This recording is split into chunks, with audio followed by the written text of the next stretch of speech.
Hi, everyone, and welcome back to the Vagina Healing Podcast. My name is Akira, and I am a registered dietitian who has healed herself twice from chronic vaginal infections. I've healed myself from yeast, BV, mycoplasma, and ureaplasma. I did it naturally with no medication, no strict dieting, just the power of my mind, nutrition, and regulating my nervous system. My second vaginal infection was a 2 year long BV infection, and I healed it in 7 days because of all the things I teach you guys how to do as well. And this is the second week of the Discord Q&A. So for those who are not aware, I now have a free Discord community in which I post my daily vaginal recipes every single day, the benefits and the macros to give you guys inspo as to how to eat for your vaginal health. And there's a Q&A channel in there as well where you can ask your questions and they get answered once a week in a podcast episode. If you want your questions answered every day, you need to be in the Patreon where we do daily Q&A and we have weekly live Zoom Q&A. But obviously, if you want more one-to-one attention, then you will need to be either in my Vag Reset program, the Vag Reset Advanced, the Gut Reset, or you will need to book a one-to-one video consultation for an hour-long private Q&A with me. But today we're going to be answering two questions, and I'm also going to give you guys a story about something that happened to me within the last week. So, the first question that was in the Discord was, if your gut health is really bad, do you focus on healing that first, or can you treat vaginal infections simultaneously? So, you can heal vaginal infections from any direction. Like, for example, notoriously over the last few years, I've had really poor gut health, and I knew that because I've done GI map tests. And a GI map test is basically an at-home stool test that you do that checks for. It's similar to where every's checking for your vaginal microbiome. A GI map test is checking for your gut microbiome. It's telling you all the good bacteria you have, all the bad bacteria, any overgrowth, any fungi, parasites, pathogens, in general, how your digestion is, any inflammation, if your body reacts to gluten, how your immune system is doing. So, in the Gut Reset program and in the Vag Reset Advanced program, those involve a GI map test to address gut health. But now I am officially going all in on my gut health, like all in, because my last GI map tests were really concerning for me, even though a lot of my labs improved, like a lot of my markers improved from last time. That was great, but still, I'm dealing with some digestive issues, so I'm focusing a lot on my gut health this time around. So that's no longer my identity of having poor gut health. Now I have perfect fucking gut health because I said so, period. But either way, so when I healed my chronic vaginal infections both times, I did it by focusing on my diet. Um, both times I didn't necessarily focus on my gut health, it was more so on my vaginal health. And I healed my recent client. If you guys listen to my podcast episode on my client who healed from chronic vaginal infections after 10 years, we focused on her vaginal health first, and now she's completely cleared from vaginal infections, and now we're focusing more on her gut health because she was in a Vag Reset Advanced program and she had a GI map test and an EBI test. So I wanted her to clear up her vaginal infections first, so she can see relief and not have to deal with those symptoms. And now we're working on her gut health. So you can heal vaginal infections first, gut health last. But if your vaginal infections are not bothering you so much or it really impacting your day to day like that, then you can focus on your gut health first, because then your vaginal health will heal simultaneously because of the gut vagina axis. So your gut vagina axis is basically a bidirectional communication pathway in which your gut and your vagina are communicating all day long. And so your gut health determines your vaginal health. So yes, it will make sense to work on your gut health first because your gut health transfers microbes to your vagina. But with vaginal infections, usually these women, because I know I used to be one of them, are dealing with severe symptoms that they no longer want to feel, like itching, burning, odor, discharge, not being able to have sex. Like, it's actually really impacting their lives more than their gut health is. So I want them to see relief really fast.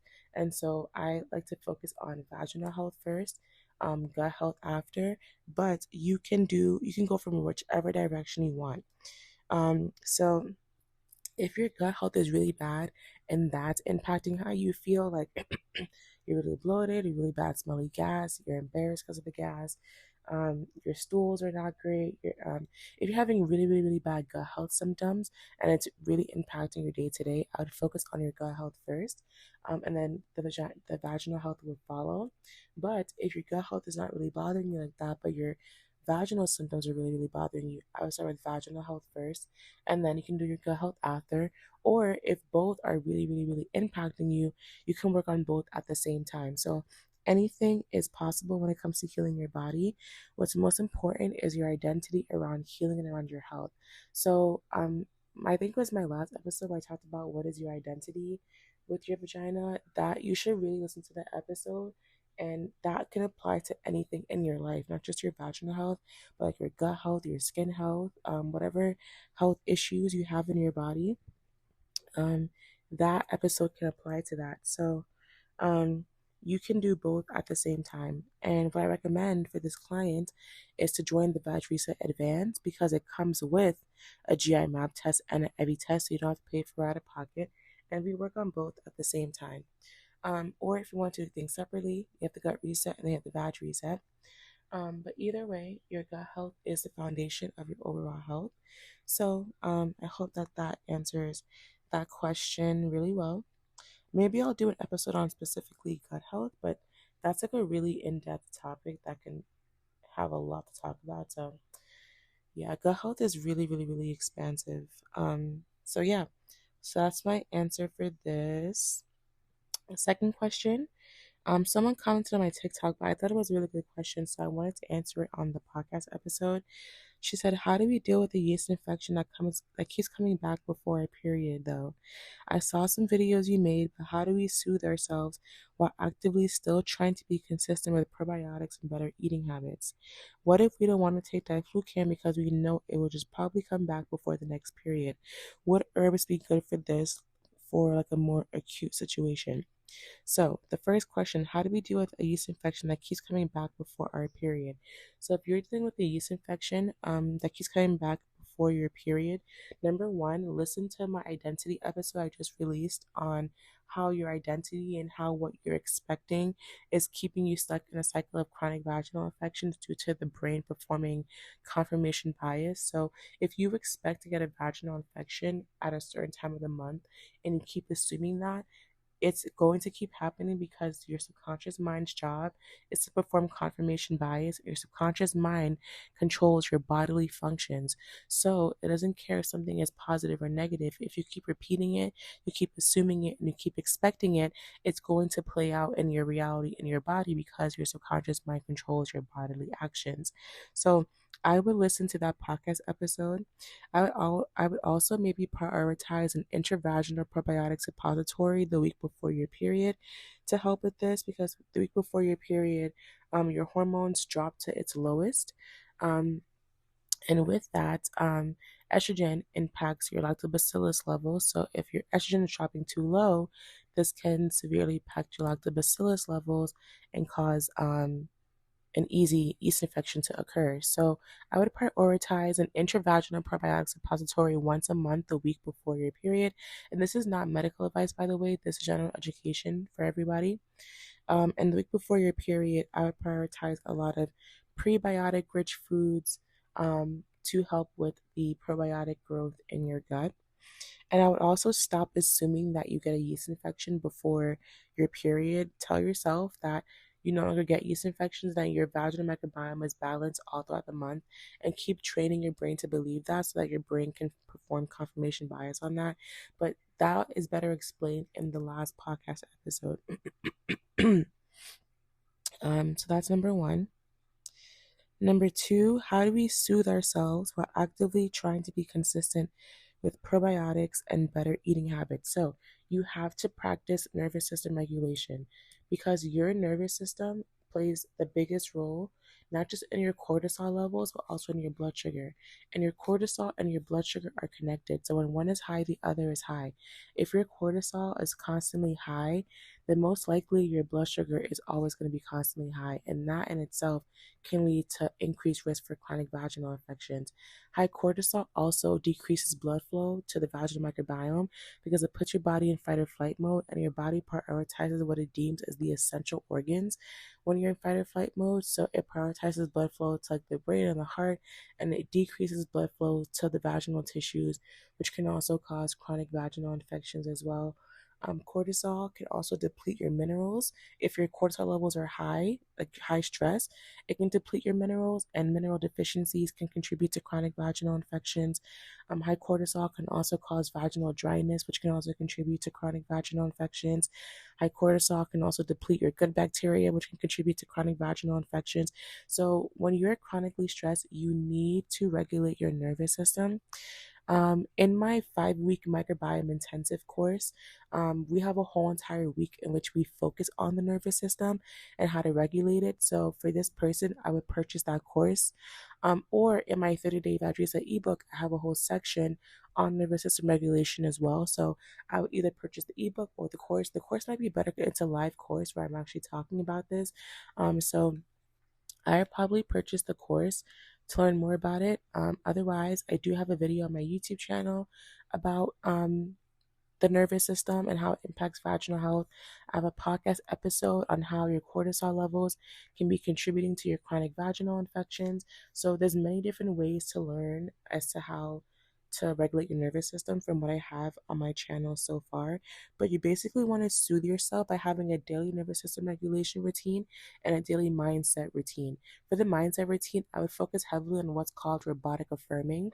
It's basically when you choose one affirmation and you robotically affirm it constantly to help keep your mental diet in track to form new neural pathways that then your subconscious mind has to perform confirmation bias. So in the identity episode, I go over robotic affirming, but I would highly encourage you to look it up yourself. And also look into how you can use it to help you with the vaginal health, because that's what's going to keep your mindset focused on your healing. For nervous system, I would do breath work, I would do EFT tapping, I would do my meditations on my YouTube channel. I have vaginal healing meditations. I would do those 1 to 3 times a day to help keep you regulated. And I would incorporate maybe some somatic workouts. I do have a link to the workout witch. She's a somatic healing coach. She posts nervous system regulation exercises or stretches that you can do to help release stored trauma from your body and to help your body to heal and to keep your nervous system regulated. So I have that on my link tree. But to soothe yourself, you need to practice nervous system regulation. So have a nervous system regulation routine for yourself every single day. I have one in the 30-day Vagina ebook that you can follow.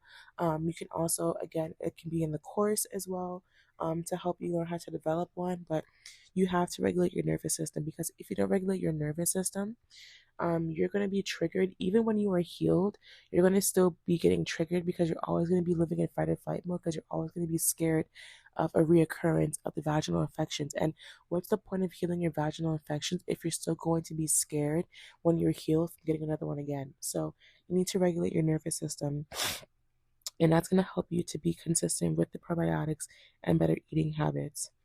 And if you want to physically soothe yourself, hygiene wise, I would just only wash the area with warm water. I would use a baby soft organic cotton washcloth. I would keep the area dry, so I would blow dry after the shower in a cool setting. I'd moisturize with an aloe vera jelly, like the one I have on my Linktree shop and in my Amazon storefront. And then I would wear cotton underwear. And that's pretty much all that I would do. What if you don't want to take diflucan because you know you will get it come back before the next period? Number one, this is not medical advice, but you don't have to take diflucan to heal a chronic vaginal infection, because if diflucan worked for chronic vaginal infections, then you wouldn't be dealing with it to begin with. Diflucan can work for like a one-time infection if the person's vaginal microbiome is strong enough. They take it and it goes away. That's fine. But when you're dealing with chronic vaginal infections, like it's reoccurring all the time, diflucan is obviously not working. So you don't have to take diflucan to help you heal chronic vaginal infections. You can heal your vagina naturally through nutrition, through nervous system regulation, through subconscious reprogramming, which are all the three things I just discussed. When it comes to better eating habits, I talk about this in my 30-day factory set ebook, in my 5-week course, and also obviously on this podcast episode and in my not my Patreon, sorry, my Discord. I have the free channel where I post my vaginal healing recipes every single day. Also, in my link tree, I do have a free 7-day fiber challenge, a free 30-day no added sugar challenge. So that can also help you as well to learn how to eat better for vaginal health. Because a lot of people think that they eat healthy and they don't. Like they think, oh, I'm drinking a kombucha, I'm eating healthy. But a bottle of kombucha can have like 20 grams of added sugar and you don't even realize it because you think you're just drinking probiotics, but you're also drinking hella sugar. So you need to read the ingredients that are in the product that you're consuming. You need to read the nutrition facts to check for added sugar and to check for things like that. Um, but you don't have to take diflucan. You can just heal your body naturally. You can do the intravaginal suppository once a month, the week before your period. I would also probably try to use organic period products because those also have an impact on your vaginal microbiome. Um, so that's what I would say for this. You don't have to take diflucan if you don't want to. So if it's a reoccurring thing that's once a month, this is most likely like a hormone issue and also an expectation and assumption issue, more than like a biofilm issue, in my opinion. So yeah, change your assumptions, change your beliefs, have a mindset routine, a nervous system routine, continue focusing on your diet. Also, guys, I post on Pinterest. So my Pinterest can be a really great way for you guys to learn more about how to eat for chronic vaginal infections. So the link to my Pinterest is in my link tree. When you press the Pinterest button on the top, like the Pinterest icon button, that can show you what to do there as well. Would herbs be good for this? For like a more acute situation? So I do have a podcast episode on how to properly use herbs to heal chronic vaginal infections. Herbs can help, yes, like adaptogenic herbs, because adaptogens or herbs help the body to adapt to stress.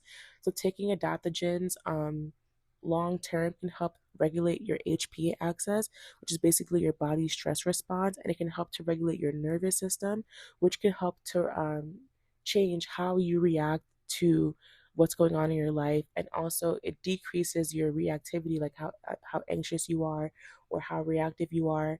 By regulating your nervous system, you notice that you become less reactive and less anxious and hypervigilant around your vagina. So adaptogens can help. So adaptogens can come in the form of like mushrooms. Like that's why you have mushroom coffee, you have mushroom matcha.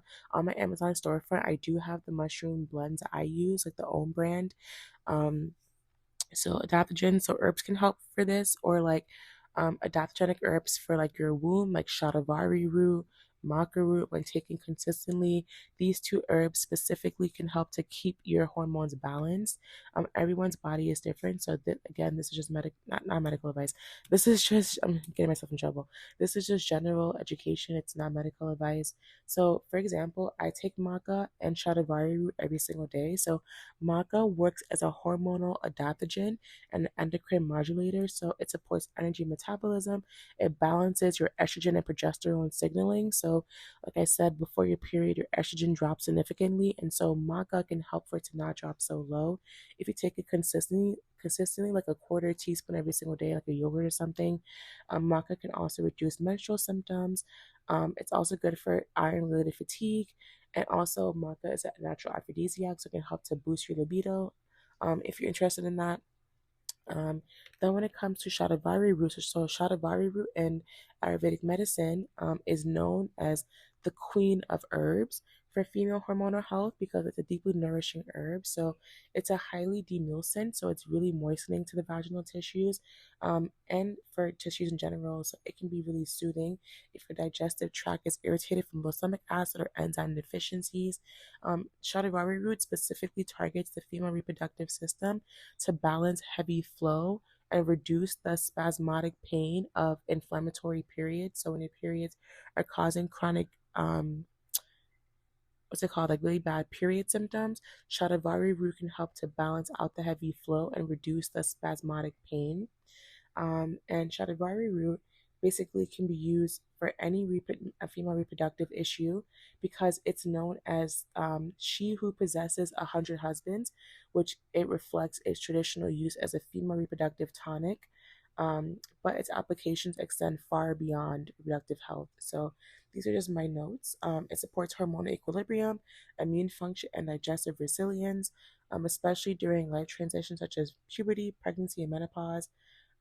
It's ideal for people who have depleted systems and have been overstimulated. So, like, if you're dealing with a really overstimulated nervous system due to stress, inflammation, or excessive heat in the body, both literally and metaphysically, shatavari root can help.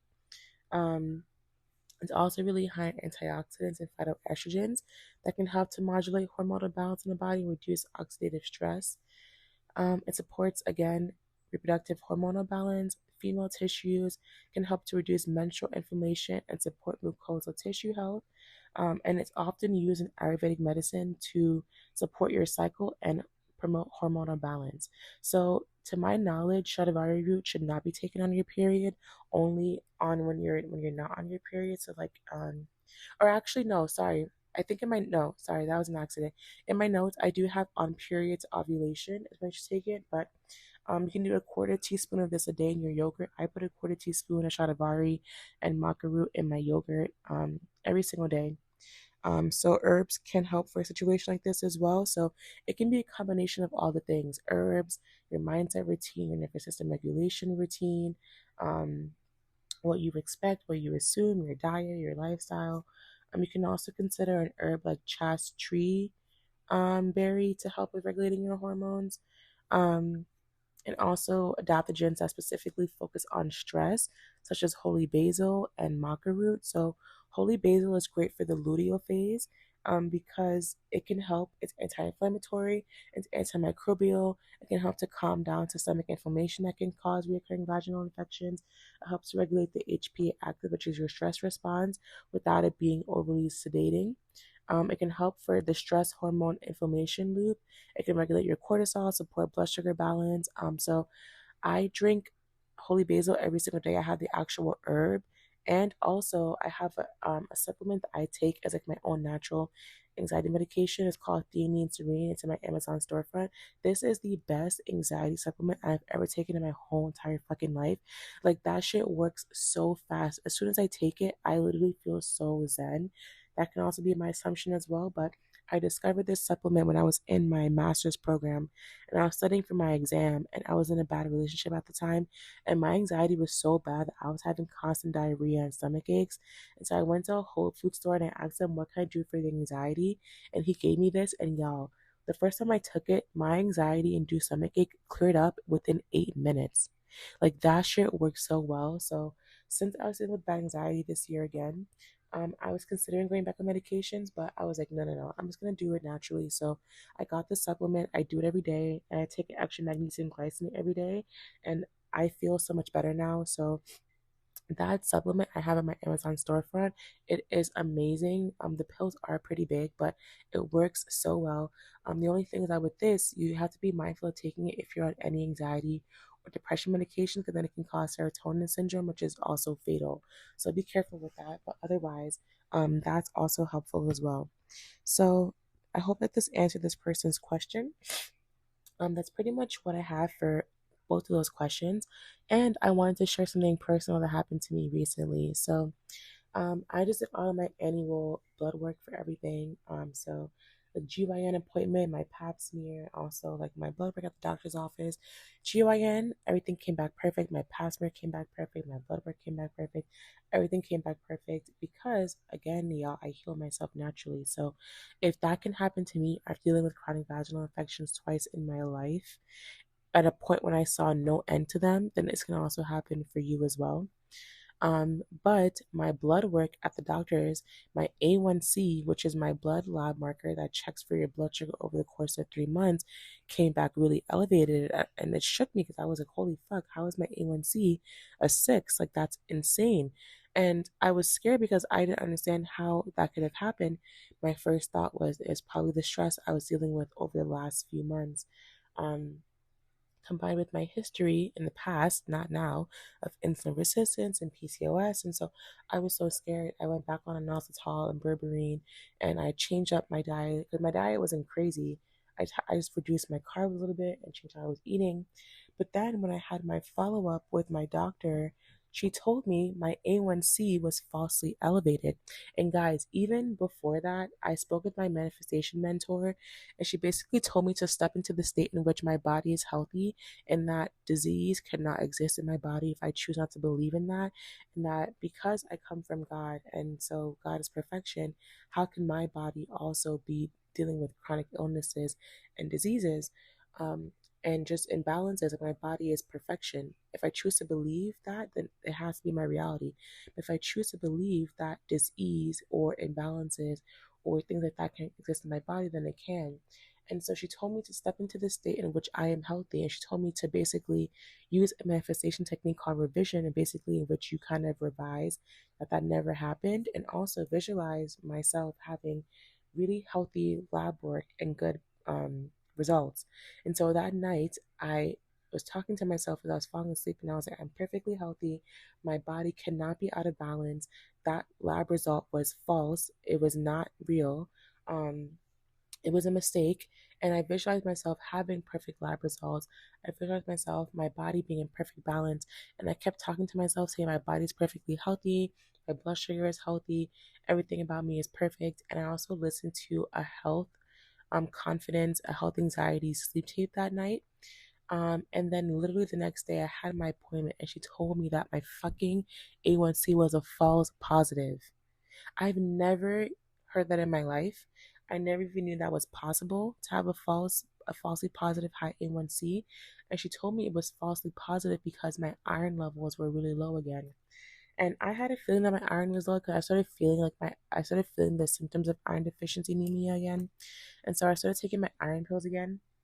I'm actually getting an iron transfusion tomorrow because my iron dropped really low and I didn't even know, which is crazy. But she said that my iron levels, because they're really low, it can falsely create a high A1C. And she explained the science behind it while we are on the call.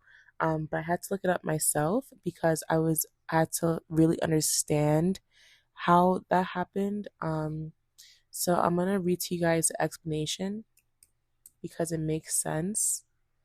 Um, where is the answer? I'm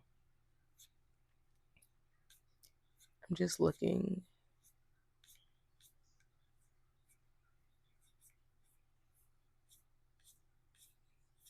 Sorry for the pause, y'all. I need to look. But this also goes to show you guys the power of your mind. The power of your fucking mind. Literally the night before, I rejected everything. I was like, no, my lab works came back perfect. I am perfect. My body is healthy. My body is perfectly balanced. My blood work. I went off. Like I was going off in my head. And I fell asleep in the state knowing that my body is perfection and that I cannot deal with chronic vaginal infections. Um, and literally the next day, it came back that it was false. So there you have it. Um, where the hell is the explanation? I'm looking for it on my computer.